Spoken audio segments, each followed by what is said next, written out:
ಇವತ್ತು ನಾವು ಜೀವ್ ಕಡ್ಗೆ ಅಂತ ಕೊಂಕಣಿಯಲ್ಲಿ ಹೇಳ್ತೀವಿ, ಬಟರ್ ಫ್ರೂಟ್ ಅಂತ ಇಂಗ್ಲೀಷಲ್ಲಿ ಹೇಳ್ತೀವಿ.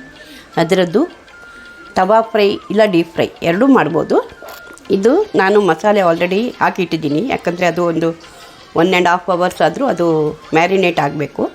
ಈ ಮಸಾಲೆಗೆ ನಾನು ಏನು ಹಾಕಿದ್ದೀನಿ ಅಂತ ಹೇಳಿದ್ರೆ, ಅರ್ಧ ಪಾವು ದೋಸೆ ರೈಸು, ಅದನ್ನು ಅರ್ಧ ಗಂಟೆ ನೆನೆಸಿ ಅದನ್ನು ಮಿಕ್ಸಿಯಲ್ಲಿ ಹಾಕಿ, ಆ ಮಿಕ್ಸಿಯಲ್ಲಿ ಹಾಕುವಾಗ ಅದಕ್ಕೆ ಸ್ವಲ್ಪ ಹಿಂಗು, ಒಂದು 4 ಬ್ಯಾಡಗಿ ಮೆಣಸು, ಸ್ವಲ್ಪ ಉಪ್ಪು, ಒಂದು ಸ್ವಲ್ಪ ಟೇಸ್ಟಿಗೆ ಹುಣಸೆಹಣ್ಣು, ತುಂಬ ಹಾಕಬಾರ್ದು, ಒಂಚೂರು ಹಾಕಿಬಿಟ್ಟು ಚೆನ್ನಾಗಿ ನೈಸಾಗಿ ನೀರು ಸ್ವಲ್ಪ ಹಾಕ್ಕೊಂಡು ಗಟ್ಟಿಯಾಗಿ ರುಬ್ಕೋಬೇಕು.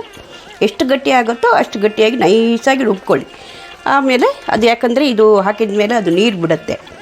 ಆಮೇಲೆ ಇದನ್ನು ಬಟರ್ ಫ್ರೂಟನ್ನು ಹೀಗೆ ಕಟ್ ಮಾಡ್ಕೊಳ್ಳಿ. ಹೀಗೆ ನೋಡಿ, ಹೀಗೆ ಕಟ್ ಮಾಡ್ಕೊಳ್ಳಿ. ಕಟ್ ಮಾಡುವಾಗ ಅದರದ್ದು ಇಲ್ಲಿ ಒಂದು ಇದಿರುತ್ತೆ, ಅದನ್ನು ತೆಗಿಬೇಕು. ಸ್ವಲ್ಪ ಗಟ್ಟಿ ಇರುತ್ತೆ ಆ ಪೋರ್ಷನು. ಸೊ ಅದನ್ನು ತೆಗೆದು ಈ ಹಿಟ್ಟನ್ನು ಮ್ಯಾರಿನೇಟ್ ಮಾಡಿ ಇಟ್ಬಿಡಿ. ಒಂದೂವರೆ ಗಂಟೆ ಇಟ್ಟ ಮೇಲೆ ನಾನಿವತ್ತು ತವಾ ಫ್ರೈ ಮಾಡ್ತಾಯಿದ್ದೀನಿ. ತವಾ ಫ್ರೈ ಮಾಡಲಿಕ್ಕೆ ನಾನು ಸ್ವಲ್ಪ ರವೆ ಹಾಕಿಬಿಟ್ಟು ಇದನ್ನು ಇದರಲ್ಲಿರೋದು ಬಟರ್ ಫ್ರೂಟನ್ನು ತೆಗೆದುಬಿಟ್ಟು ರವಾದಲ್ಲಿ ಚೆನ್ನಾಗಿ ಇದು ಮಾಡಿಕೊಂಡು ಅದನ್ನು ತವಾ ಫ್ರೈ ಮಾಡ್ತಾಯಿದ್ದೀನಿ.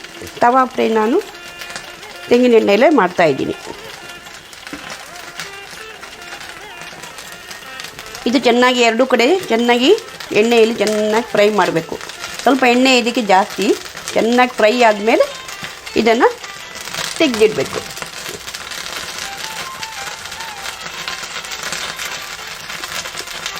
ಹೀಗೆ ಉಲ್ಟಾ ಹಾಕಿಬಿಟ್ಟು ಚೆನ್ನಾಗಿ ಫ್ರೈ ಮಾಡಬೇಕು.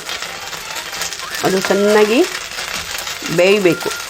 ಇದು ನಂದು ಸ್ವಲ್ಪ ಬಟರ್ ಫ್ರೂಟ್ ಸ್ವಲ್ಪ ಎಳೆದಾಗಿದೆ, ಸ್ವಲ್ಪ ಬೆಳ್ತಿದ್ದು ಸಿಕ್ಕಿದರೆ ಇನ್ನೂ ತುಂಬ ಚೆನ್ನಾಗಿರುತ್ತೆ.